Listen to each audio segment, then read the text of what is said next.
Alhamdulillah wassalatu wassalamu ala Rasulillah wa ala alihi wa sahbihi ajma'in. Allahumma 'allimna ma yanfa'una wa zidna 'ilma. Allahumma anfa'na bima 'allamtana. Allahumma shrah lana sudurana wa yassir lana umurana wahlul 'uqdatan min lisanina yafqahu qawlana. Allahumma ij'al ijtima'ana ijtima'an marhuma wa tafarruqana min ba'dihi tafarruqan ma'suma. Ma'asyiral muslimin sidang jamaah subuh yang dirahmati Allah Subhanahu wa taala. Kita sudah berada di penghujung dari Jumadil Akhir. Ya, sudah dekat lagi kita sudah nanti bulan Rajab, Sya'ban, kemudian Ramadan. Ya, kemudian juga kita sudah disunnahkan di antaranya Nabi sallallahu alaihi wasallam mendoakan, Allahumma barik lana fi Rajab wa Sya'ban wa balighna Ramadan.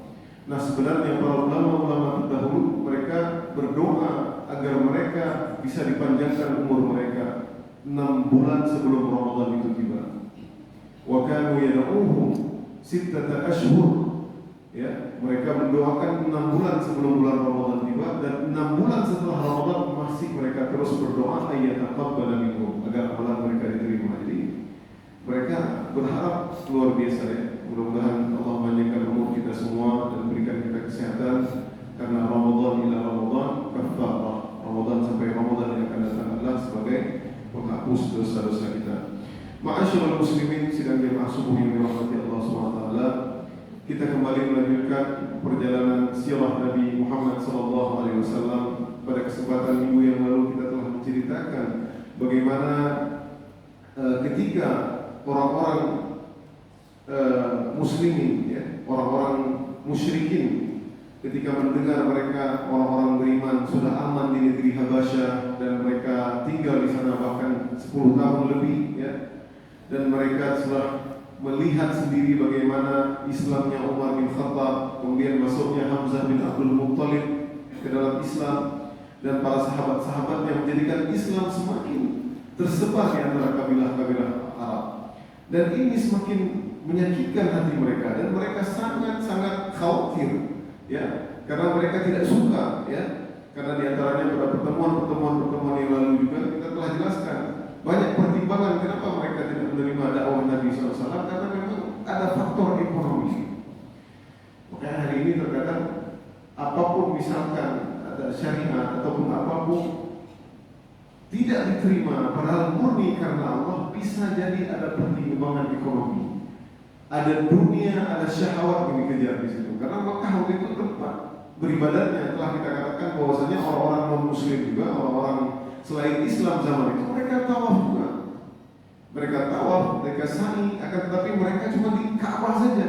Mereka nggak ke Arafah. Ya, kita sudah ceritakan dulu ya, bagaimana kalau orang-orang yang tidak punya kedudukan, bahkan mereka menanggalkan pakaian mereka, ya, tawaf dengan telanjang. Orang-orang yang punya kedudukan, kalau enggak mereka letakkan baju itu, ya, setelah mereka tawaf mereka tidak bisa pakai selama-lamanya. Jadi ada faktor ekonomi, ya, yang mendasari. Bahkan sebagian orang datang ke Ka'bah, ya, mereka menyembah patung-patung tertentu. Ada patung pemberi ini, pemberi itu. Jadi ada faktor ekonomi, jadi pemasukan. Nah, jadi banyak pertimbangan, sehingga kedatangan Nabi Muhammad beserta ajarannya ini sangat-sangat membuat mereka jengkel. Oleh karenanya mereka sudah melakukan, ya, seperti kemarin kita sudah sampaikan, datang Abu Thalib sudah tidak berhasil beberapa kali, bahkan Abu Thalib mendukung Nabi Muhammad SAW. Kemudian mereka bahkan memutus orang tua, ya, Utbah bin Rabi'ah juga tidak berhasil menawarkan beberapa. Kemudian mereka menyuruh, men-challenge Nabi untuk mendatangkan mukjizat yang Nabi tidak mampu melakukannya. Nah, pada terakhir karena mereka sudah tidak habis pikir lagi, maka mereka bersepadu, ya, bersepakat bersama-sama mereka, ya, untuk memboikot Nabi SAW beserta Bani Hashim dan Bani Abdul Muttalib. Ijtama'u wa'tamaru bainahum ay yaktubu kitaban. Nah, mereka membuat kesepakatan di antara mereka sebelah pihak, tapi mereka tidak mengajak Banu Abdul Muttalib dan Bani Hashim.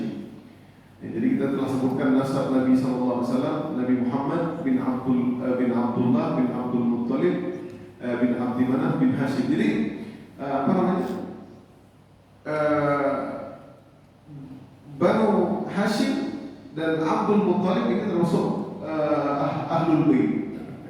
Seperti itu ya. Jadi Ahlul Bait ini nggak hanya dari Abdul Muttalib ataupun dari khusus keturunan Nabi SAW, tidak hanya seperti itu. Jadi para ulama pendapat yang kuat mengatakan juga dari Abbas misalkan paman Nabi ya. Sampai hari ini misalkan ada keturunan Nabi bisa saja dari Abbas ya, dari paman-paman Nabi yang lainnya. Maka ketika mereka bersepakat, mereka menulislah suatu perjanjian yang perjanjian tersebut sangat merugikan Bani Hashim dan Bani Al-Muttalib. Ini kesepakatan sebelah pihak, pemboikotan. Ini ngeri boikotnya ini. Boikot. Isi perjanjian tersebut adalah alla yunkahu ilaihim wala yunkahu. Ya, tidak boleh di antara Bani Abdul Muttalib, Abdul Muttalib dan Bani Hashim tersebut menikahi ataupun menikahkan. Jadi nggak boleh di antara mereka menikah terhadap suku yang lain, nggak boleh. Mereka, anak-anak mereka pun tidak boleh dinikahi. Jadi luar biasa nih boikot. Jangan kawin, nggak urutnya, jangan kawin orang ini. Jadi diboikot sama sekali, nggak boleh menikah. Wala yabi'u syai'an wala yabta'u minhu. Mereka tidak boleh berdagang, menjual ke orang lain, dan mereka tidak boleh membeli. Membuat mereka ini nggak boleh dinikahi, nggak boleh menikahkan, kemudian nggak boleh berdagang ke kaum yang lain, ke bani yang lain, nggak boleh membeli sesuatu barang dari orang lain cuma. Ini luar biasa. Maka itulah isi perjanjian mereka. Maka setelah mereka bersepakat, kemudian mereka menulis di sahifah, di lembaran. Summa ta'ahadu, dan mereka pun telah mengambil perjanjian tersebut dengan kuat. Summa allahu sahifah fi jawfil Ka'bah. Ya, kemudian mereka menaruh isi kertas ataupun lembaran ataupun dari pelepah kurma ya, tidak disebutkan di sini apa bentuknya, tapi sahifah itu lembaran, dan mereka letakkan di dalam Ka'bah. Perjanjian tersebut mereka letakkan di dalam Ka'bah. Wa kana katibu sahifah Mansur bin Ikrimah bin Amir bin Hashim. Adalah penulis yang menulis perjanjian tersebut bernama adalah Mansur bin Ikrimah bin Amir ya. Bahkan dalam riwayat Nabi SAW berdoa sehingga yang tulis tersebut dia lumpuh ya. Dia menyepakati lumpuh, langsung kena doa Nabi langsung lumpuh ya. Luar biasa. Bagaimana kalau orang-orang yang bahkan sering berselawat kepada Nabi kita dengar ya, bahkan dia bisa dari lumpuh bisa sembuh. Nah, ini karena mencela Nabi ya, mencela Nabi, bahkan dia ikut menulis ya, dia yang penulisnya, maka dia pun lumpuhlah jari-jarinya. Maka tak kala mereka memboikot Bani Abdul Muttalib dan Bani Hashim, maka datanglah Abu Thalib. Maka mereka mengajak semua Bani Hashim dan Bani Abdul Muttalib fi Syi'ab ya, suatu tempat ya, Syi'ab Abu Thalib namanya, Abu Thalib. Jadi mereka berkumpul di situ. Jadi sudah diboikot, tak bisa apa-apa mereka. Mau beli sesuatu nggak diterima. Oh, ini orang Bani Hashim nggak boleh. Kelaparan ya. Kalau ada yang suka sama Bani Hashim atau Bani Abdul Thalib, jangan nikah sama dia. Jadi dilarang ya. Kalau kita cuma semacam ini saja, nikah ngurus kampungnya, nikah dengan orang kampung ini, ya mungkin ada nyuruh hanaga, mungkin ada semacam itu saja. Tapi kalau terjadi pernikahan yang terpaksa, bapak ibu pun harus menyetujuinya ya, karena memang nggak boleh, nggak ada alasan apa-apa. Mungkin ada masa lalu dan Allah. Tapi ini memang dilarang sama sekali, tidak boleh. Mereka tidak mau menikahkan, mereka tidak mau menjual, membeli barang dagangan mereka. Dan semua karena faktor kesukuan tersebut, padahal orang-orang ataupun kabilah Abdul Muttalib dan kabilah Bani Hashim ini enggak semuanya mereka Islam. Banyak di antara mereka belum Islam, belum masuk Islam. Tapi karena faktor hamiyah, ya, kesukuan tersebut, mereka terpaksa dan mereka harus membela Nabi SAW. Karena isi perjanjian tersebut, sahifah tersebut, boikot tersebut akan ditarik kalau seandainya mereka menyerahkan Nabi Muhammad SAW. Ini gila, ini Nabi Muhammad ya, diserahkan Nabi Muhammad untuk dibunuh sama mereka, maka selesai boikot. Kalian bisa menikah, terus kalian bisa membeli dagangan dan apapun. Ini subhanallah. Jadi ini betul-betul menyakitkan dan membuat gelisah ya, membuat gelisah orang-orang Abdul Muthalib ya, Bani Abdul Muthalib dan Bani Hashim, sehingga mereka kelaparan pada zaman tersebut. Dan boikot ini berlangsung 3 tahun Bapak Ibu sekalian. Jadi 3 tahun ya, tanpa makanan, minuman ya, bahkan dalam riwayat sebagian anak-anak mereka ada yang sudah meninggal ya, bahkan mereka dalam kemah suatu tempat. Ya, disebutkan juga dalam riwayat bahwa setiap kalau sudah berlalu malam, ya, sudah datangnya malam, Abu Thalib ini sangat menyayangi Nabi Muhammad SAW. Ya, dan Nabi takut apa-apa yang berlaku menimpa Nabi Muhammad SAW. Ini takut itu, apa Nabi nanti ada orang yang datang membunuh atau lain. Bahkan Nabi SAW ketika malam menyuruh untuk Abu Thalib untuk tidur bersama Abu Thalib. Jadi satu malam menyuruh Abu Thalib. Kemudian terkadang Nabi Muhammad disuruh tidur ke tempat saudara-saudaranya, ya, anaknya Abu Thalib, ya, tempat saudara-saudaranya Abu Thalib, Akhi atau Ali bin Abi Thalib, jadi bertukaran, ya, sehingga mereka tidak bisa membaca di mana Nabi Muhammad SAW tidur. Jadi begitulah sayangnya Abu Thalib kepada Nabi Muhammad SAW. Maka berlalulah pemboikotan terus pemboikotan sehingga membuat muslimin sangat tersiksa zaman tersebut. Makanya kita mengatakan bagaimana mereka ya, tidak pernah kenyang hari ini, tidak pernah merasakan kekenyangan itu, tidak pernah. Mereka yang tahu adalah lapar, tidak ngerti bagaimana kenyang. Bahkan dalam riwayat, barulah kami merasa kenyang setelah mereka menyerang Khaybar, setelah mereka menang dalam perang Khaybar itu tahun 8 Hijriah. Nanti 8 tahun, 12 tahun setelahnya. Berarti sebelum itu mereka kurus ya, mereka tidak pernah kenyang. Bahkan dalam riwayat pernah seorang sahabat Nabi SAW, mereka mengambil ya ketika seorang sahabat ini keluar dan dia kencing, kemudian ketika dia kencing, kemudian bunyilah kak seperti bunyi tak seperti itu. Jadi bunyi kulitnya unta.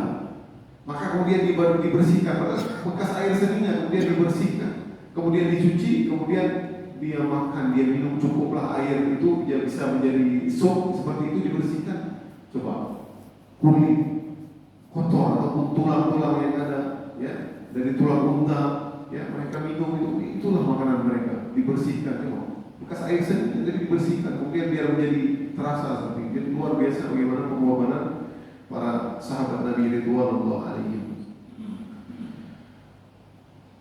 Namun hikmah di antara pemboikotan ini, ada hikmah ternyata yang luar biasa. Kadang memang ada sesuatu yang memang kita tidak tahu ternyata di boikot ini. Kenapa harus diboikot? Memang membuat sengsara. Ya. Maka dalam Al-Quran, asa an takrahu syai'an wa huwa khairun lakum. Wa asa an tuhibbu syai'an wa huwa syarrun lakum. Bisa jadi yang kalian sebenarnya ingin, kalian suka, kalian cinta tidak diboikot, tapi itu enggak baik. Tapi diboikot bisa jadi ini lebih baik. Bisa jadi sesuatu yang kalian cinta, tapi Allah enggak kasih, tapi ternyata ada kebaikan yang kita tidak tahu. Ya, wa asa an takrahu syai'an wa yaj'alallahu fihi khairan katsira. Boleh jadi sesuatu yang kamu benci, enggak suka sebenarnya, tapi disitulah ada kebaikan yang luar biasa. Ini karena kita tidak paham ini. Tapi ternyata nanti Allah kasih itu clue tersebut ataupun solusi tersebut, bisa jadi nanti tahun depan, 2 tahun depan, 3 tahun, atau bahkan nggak tahu kita sampai kapan. Ya, bagaimana ujian bertubi-tubi ya. Sayyidina Yusuf alaihissalam, ya, bagaimana dari kecil, ya, ketika dia mulai umur 5 tahun 6 tahun ya, sangat dekat dengan abinya, bapaknya, kemudian dibawa oleh saudaranya, ya, dimasukkan ke dalam sumur, bahkan tidak dibunuh, kemudian jadilah dia budak bertahun-tahun sampai dia dimasukkan penjara, dia dituduh dia mengganggu istri raja, dimasukkan ke penjara bertahun, dia mengatakan 40 tahun ada yang lebih. Cobaan luar biasa. Ya, subhanallah, kita baru sedikit dicoba sudah merasa kita yang paling sengsara hidup di dunia. Nabi Ayub bagaimana sakitnya, ya, bahkan puluhan tahun, bahkan dia mengatakan, Rabbi inni massani yadhurru wa anta arhamur rahimin. Dia nggak mengatakan, ya Allah, Engkau kan Tuhan, sembuhkanlah aku. Aku menimpa sakit, Engkaulah arhamur rahimin. Ya, maka ditanya, apa aku sakit cuma 20 atau 30 tahun atau 40 tahun, sedangkan nikmat yang Allah berikan banyak. Subhanallah, kita terkadang kalau sakit 6 bulan kita udah mengeluh sama Allah selalu. Bagaimana lihatlah para sahabat Nabi 3 tahun mereka tidak makan, dan artinya tidak makan yang layak dan makan seadanya. Bahkan sebagian mereka meninggal dunia, anak-anak mereka, subhanallah. Namun teguh mereka tetap beriman kepada Allah dan para ikut kepada Nabi Muhammad SAW. Nah, hikmah dari antara boikot ini adalah muncullah orang-orang yang pro pada Islam, padahal mereka tidak Islam begitu. Muncullah ibah.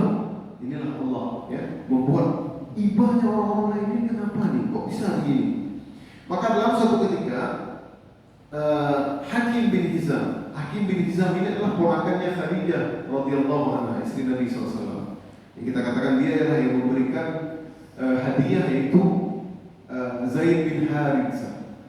Nah, ini kisahnya kita sudah sampaikan yang lalu ya. Nah, Hakim bin Hizam ini ponakannya Khadijah. Jadi ada orang-orang muslimin, memang musyrikin waktu itu, yang memang dia sembunyi-sembunyi memberi makan orang-orang muslimin yang ada di Syiah tersebut, ya, di kemah tersebut.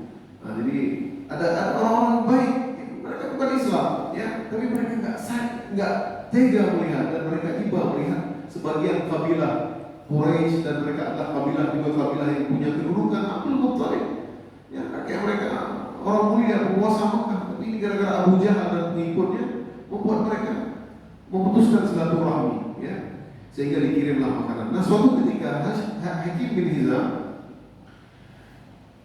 mendatangi, ingin mengantarkan makanan kepada Khadijah binti Khuwailid. Maka bertemulah dengan Abu Jahal. Abu Jahal ini brengsek, super brengsek. Kemudian Abu Jahal melihat dia, dia tahu bagaimana cara, nggak pernah sampai makanan. Dia Abu Jahal pun tengah-tengah malam pun mengintai. Maka Abu Jahal berkata, "Atarhab bit-ta'am ila Bani Hashim?" Kamu mau mengantarkan makanan ke Bani Hashimnya? Wallahi la tabrah anta wa ta'amuk hatta afdahuka bi Makkah. Demi Allah, wahai Hakim bin Hizam, itu makanan tidak akan sampai aku beberkan keburukanmu, aku bocorkan rahasia ini kepada seluruh penduduk Makkah. Ini Abu Jahal ini semua. Ya, luar biasa. Maka Allah menolong, ya, Hakim bin Hizam tadi, ya, Allah menolong dengan kekuatannya Allah SWT, ya. Faja'ahu Abul Bakhtari bin Hashim. Maka datanglah Abul Bakhtari bin Hashim. Ini subhanallah. Abul Bakhtari ini rajul baik, ya, orang yang mulia, yang baik, ya. Maka Abul Bakhtari itu tiba-tiba datang mendengar percekcokan antara Abu Jahal dan Hakim bin Hizam. Malah kau, ada apa ini? Kenapa ribut-ribut? Ya, ini udah dekat dengan Syi'ib tadi sebenarnya. Ya, apa yang masalah? Yahmilu, kata Abul Bakhtari, yahmilu ta'am bita'amiha. Ya, dia mau bawa, kata Abu Jahal, dia mau bawa makanan itu kepada Bani Hashim dan Bani Abdul Muttalib. Kenapa ya? Khalis sabil rajul, biarin. Dia ingin mengantarkan makanan kepada bibinya. Biarin. Kenapa yang punya? Itu bibinya. Fa'aba Abu Jahal. Maka Abu Jahal enggak boleh. Ini karena kita sudah sepakat, enggak boleh mengantarkan makanan kepada mereka. Maka Abul Bakhtari itu pintar, ya. Fa'akhadahu lahu Abul Bakhtari, ya, luha ba'irin. Maka unta tersebut, yang maka dilepaslah unta tersebut, maka disepak, ditendang, kemudian larilah unta tersebut. Akhirnya unta tersebut datang ke Syi'ib. Nah, jadi seperti itu. Jadi akhirnya datang terus. Jadi keselah Abu Jahal ataupun Abu Jahal ini sebenarnya Abul Hakam, ya, orang yang bijak. Tadi dikatakan Abu Jahal, Abu Goblok. Dia cerdas tapi bodoh, ya. Itulah diantara kisah Abu Jahal, ya, ketika bertemu dengan Hakim bin Hizam. Dan kemudian banyak kisah-kisah yang lain, ya. Tapi sebelum kita sebutkan kisah yang lain juga, bagaimana proses pemboikotan berakhir. Ya, bagaimana proses pemboikotan berakhir?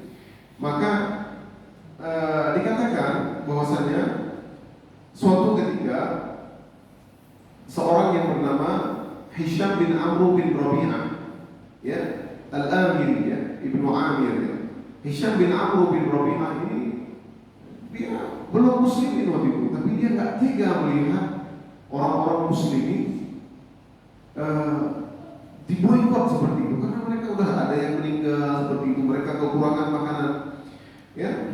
Jadi sangat sedih. Bahkan dalam satu riwayat, kalau ketika datang pedagang-pedagang misalkan dari luar Arab, itu mereka ingin menjual barang-barang, Abu Lahab datang. Dia mengatakan, la tabi'u ala ashabi Muhammad. Janganlah jualan, jangan kamu berjualan kepada orang-orang teman-temannya Muhammad, jadi Bani Hashim. Jangan dijual. Abu Lahab, bahaya sekali Abu Lahab. Ya. Janganlah jual kepada mereka. Nanti kalau nggak laku, mereka nggak sanggup membelinya. Nanti kalau nggak laku datang kepada saya akan beli dengan harga yang mahal. Segitunya. Ya, Abu Lahab.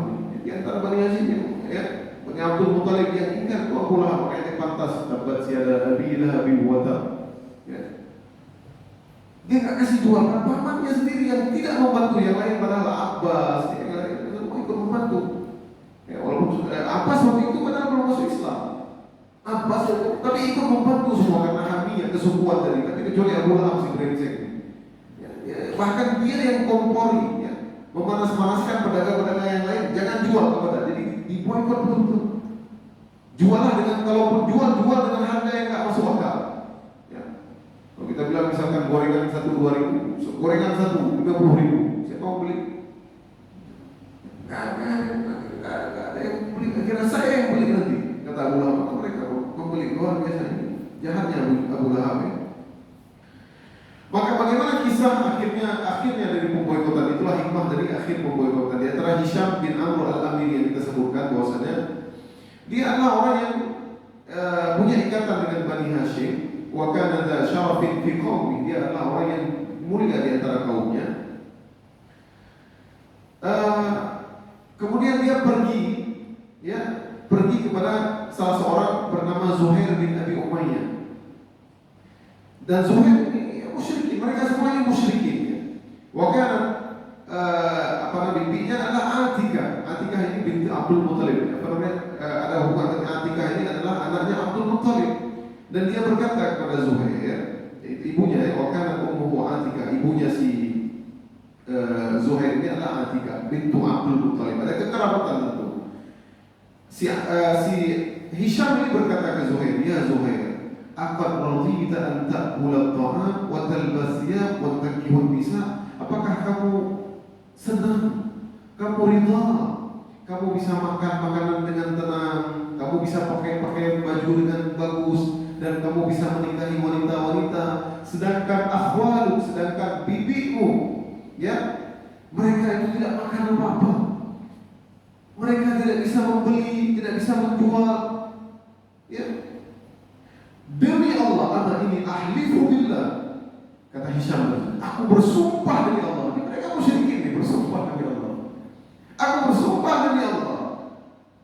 Lau kanu akhwali Abil Hakam bin Hisham, kalau seandainya yang terjadi ini, pemboikotan yang terjadi ini kepada Banu Makhzum, yaitu baninya, kabilahnya Abu Jahal, ya, maka ilaihi minhum, ma ajabaka ilaihi abadan. Maka itu Abu Jahal itu enggak akan mau diboikot. Ini ngapain bodoh kita ikutin Abu Jahal dan teman-temannya?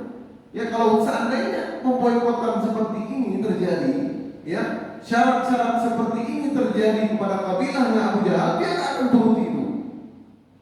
Maka berkatalah Zuhair, terbuka mata Zuhair gara-gara si Hisham ini komporin, subhanallah. Ya. Wahai ya Hisham, mana asna? Benar juga wahai Hisham. Jadi apa yang harus kita lakukan? Sedangkan aku hanya satu orang. Datangkanlah aku seorang lagi. Ya. Kau wajah tara bilang, udah ada satu orang lagi. Siapa? Saya. Ya, ya kamu datangkan abghina rajulan tsalisan. Cari orang ketiga. Jadi nggak mungkin kita berdua lawan Abu Jahal dan orang-orang yang nongkrong-nongkrong di Ka'bah. Maka datanglah Hisham ke Mut'aim bin Adi, orang ketiga, Mut'aim bin Adi, berkata, wahai Mut'aim, apakah engkau ridha? Sama perkataan yang sama disampaikan kepada Zuhair tadi. Ya wahai, janganlah engkau. Bagaimana nih? Apa yang harus kita lakukan? Saya pun sendiri ini. Kalau saya lawan saya sendiri, sudah ada orang kedua, siapa? Saya. Kita dua nggak cukup, cari lagi yang ketiga. Sudah ada yang ketiga, siapa? Zuhair bin Abi Umayyah. Nggak cukup, Abghina Rabi'an, cari yang keempat. Ya, 3 orang nggak cukup. Abghina Rabi'an, cari yang keempat. Jadi subhanallah, insya Allah biasa. Nah, hikmah Allah nih, orang musyrik ibadah. Mereka belum beriman nanti baru beriman. Kemudian datanglah Hisham ke orang yang 1, 2, 3 kepada Abil Bakhtari. Abil Bakhtari ini yang tolong Hakim bin Hizam tadi, Hakim bin Hizam tadi, ponakannya Khadijah. Abil Bakhtari itu dia punya rahmat, orang mulia, orang baik, Abil Bakhtari. Kemudian dia mengatakan persamaan yang satu, tapi gak ada yang bisa bantu kita ini, siapa? Udah ada Zuhair, Abil Bakhtari, udah ada Mut'im bin Ali, wa ana ma'ak, dan aku bersamamu. Maksudnya 3 orang yang sepakat ini. Kata Abil Bakhtari, abghina khamisan, cari 5 orang lagi. Cari yang kelima, kita udah berempat nih, cari yang kelima. Maka Hisham pun kemudian cari orang kelima. Ini orang Hisham lihat-lihat juga orang-orang yang memang punya akhlak yang mulia, punya kedudukan yang kuat di masyarakatnya, dan memang orangnya sangat menyambung silaturahmi. Maka Hisham pun datang ke orang yang kelima, yaitu Zam'ah bin Aswad bin Muttalib bin Asad. Maka Zam'ah bin Aswad maka mengatakan seperti perkataan yang sama, dan dia pun ikut beserta mereka berlima. Nah, apa yang dilakukan mereka? Mereka mengatakan bahwasanya kita nanti akan berkumpul, kita akan mendatangi orang-orang di Mekah, ya, di Ka'bah, di depan Ka'bah, kita akan ngomong. Bahkan Zuhair berkata, saya yang akan awal berkata kepada mereka, kata Zuhair, ya. Nah, Zuhair berkata, biar saya yang duluan nanti ngomong. Maka Zuhair pun ketika mereka sudah sepakat itu, ya, kata Zuhair, ana abda'ukum fa'akun awwala man yatakallam. Saya yang pertama ngomong. Maka ketika sampai mereka sudah sepakati waktunya, ya, maka mereka pun ketika datang, mereka biasa datang ke Ka'bah, mereka famil bait sama, mereka tawaf dulu 7 kali, ya. Semua aqbala ala-nas, sepakat mereka datang ke orang-orang yang ada di situ, ya. Kita tahu tongkrongan Abu Jahal di Ka'bah, sisi Ka'bah. Jadi Abu Jahal nongkrongnya di Ka'bah. Faqala ya ahlu Makkah, kata Zuhair, wahai penduduk Makkah, ini seorang orang besar saja. Ana kullu ta'ama nalbisu siyab wa Banu Hashim halaka la yuba'un wa la yubta'un. Apakah kita rela memakai baju yang indah, kemudian kita memakan makanan yang enak-enak, sedangkan mereka ini Banu Hashim, Banu Abdul Muttalib, saudara kita, mereka tidak bisa memakan apapun, tidak bisa menikahi, tidak bisa membeli, mereka tidak punya makanan. Wallahi la aqul, katanya, hatta tashukku hadhihi sahifatul qati adh-dhalimah. Demi Allah, karena saya tidak akan mau duduk, saya tidak akan berhenti ngomong sampai saya robek itu perjanjian. Zuhair mantap, ya, luar biasa. Wa qala Abu Jahal wa kana fi jannatil masjid. Abu Jahal memang bosnya, ya. Abu Jahal mendengar. Pulau, apa ini? Apa ini? Kata wallahi la tasuk. Langsung Abu Jahal berdiri. Pembohong engkau, wahai Zuhair. Tidak ada yang berani merobeknya perjanjian tersebut. Kemudian qala Zam'ah bin Aswad. Zam'ah berkata, anta wallahi anta. Demi Allah, engkau yang lebih pembohong, wahai Abu Jahal. Sepakat mereka. Ma radina kitab wa haitsu katabta. Kami ini tidak pernah ridha apa yang telah engkau tulis, yang telah kita sepakati itu. Kemudian berkata lagi Abu Bakhtari, sadaqa Zam'ah. Zam'ah benar.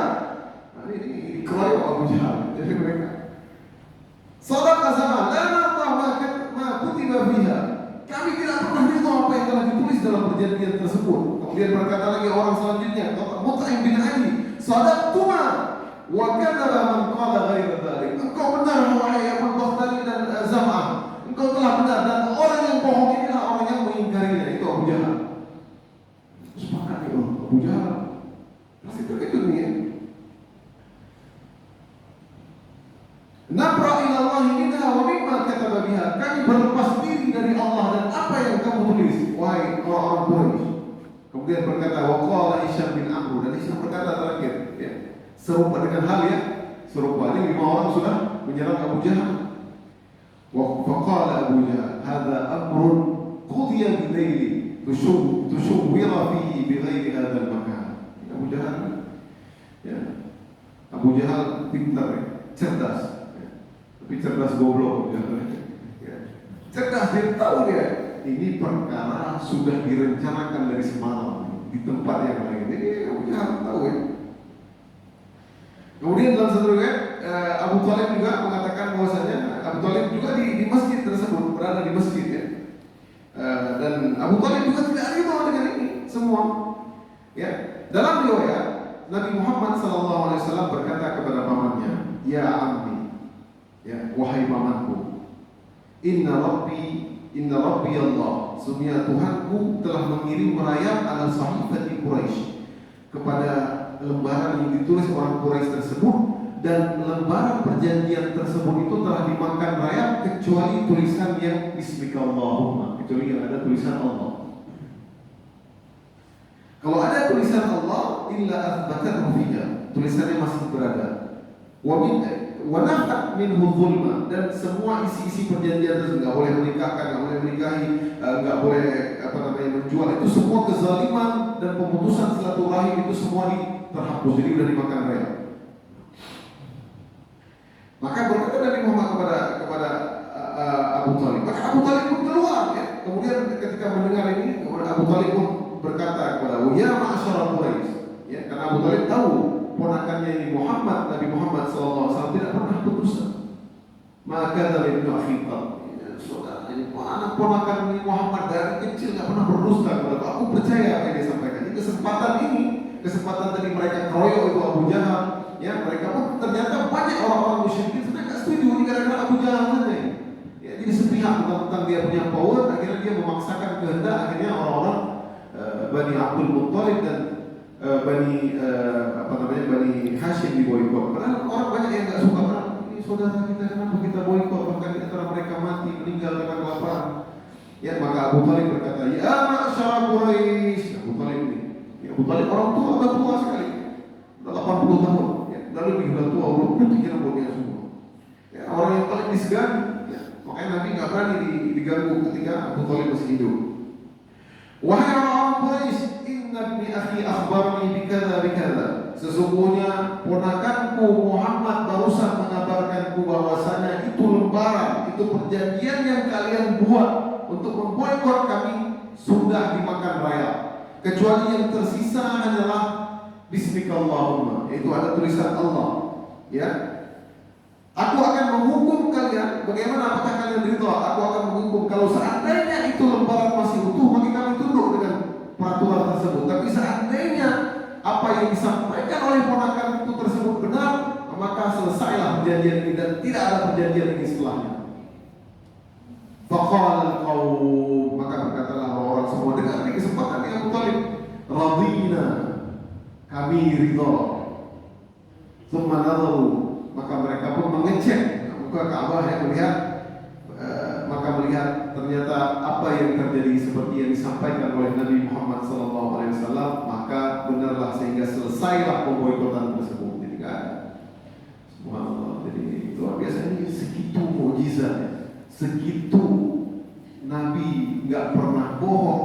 Ya, mereka tahu bagaimana yang disampaikan Nabi itu tidak pernah salah. Bahkan mereka mengimani bagaimana di usia Nabi sebelum diangkat menjadi Rasul, Nabi yang meletakkan Hajarul Aswad, tapi mereka tetap tidak beriman. Subhanallah. Luar biasa di rahmat Allah SWT. Inilah yang kisah selesailah pemboikotan, dan itu terjadi di tahun 10 kenabian, artinya 3 tahun sebelum hijrah Nabi Muhammad SAW. Dan di tahun ini lahirlah Habrul Ummah, yaitu Ibnu Abbas. Ya, anak Abbas, ya, Ibnu Abbas luar biasa bagaimana keilmuannya. Bahkan Nabi SAW mendoakan Allah mafaqihu fid din wa 'allimhu ta'wil. Dia adalah orang yang ulamanya para sahabat, ya, artinya walaupun dia sahabat junior, ya, artinya bertemu dengan Nabi berarti usianya setelah Nabi hijrah usianya baru 3-4 tahun. Ya. Makanya ada hadis yang sangat terkenal, ya, wa idza kul bi yaminik, maka dengan tanganmu Ibnu Abbas. Jadi pada tahun inilah lahir habrul ummah, itu orang-orang yang dimuliakan Allah. Di antaranya adalah lahirnya Ibnu Abbas radhiyallahu anhu. Masih ada waktu saya? Cukup. Baik, demikianlah diri yang dirahmati Allah Subhanahu wa taala. Insyaallah pada pertemuan yang akan datang nanti, insyaallah semoga Allah mudahkan, kita akan membahas bagaimana nanti kisah meninggalnya Abu Thalib, kemudian istri Nabi yang tercinta itu Khadijah radhiyallahu anha, itu di tahun yang sama, dan ini tentu sangat amul husni, dikatakan itu tahun sedihnya Nabi Muhammad SAW. Ya, tapi setelah itu nanti Nabi Muhammad akan Isra mi'rajkan oleh Allah Subhanahu wa taala. Baik hadirin yang dirahmati Allah Subhanahu wa taala, lihatlah bagaimana perjuangan mereka para sahabat dahulu, bagaimana mereka teguh tidak meninggalkan agama Nabi Muhammad SAW demi pundi-pundi harta, demi kesenangan dunia yang sementara. Mereka yakin bahwasanya sesungguhnya kehidupan akhirat khairu wa abqa. Oleh karenanya mudah-mudahan dengan adanya kisah seperti ini menginspirasikan kita betapa banyak hari ini nikmat yang Allah berikan kepada kita, namun kita merasa tidak pernah cukup. Lihatlah bagaimana para sahabat ridwanullah alaihim. Semoga kita bisa mengikuti jejak mereka. Semoga dengan mencintai mereka, mencintai Nabi Muhammad, kita akan dipertemukan dan dipersatukan di surganya. Amin ya rabbal alamin. Dan kelak kita akan minum di telaga Nabi SAW, di mana siapa yang minum di telaganya maka dia tidak akan haus selama-lamanya. Aqulu qouli hadza wa astaghfirullah li wa lakum. Subhanakallahumma wa bihamdik, asyhadu an la ilaha illa anta, astaghfiruka wa atubu ilaik. Assalamualaikum warahmatullahi wabarakatuh.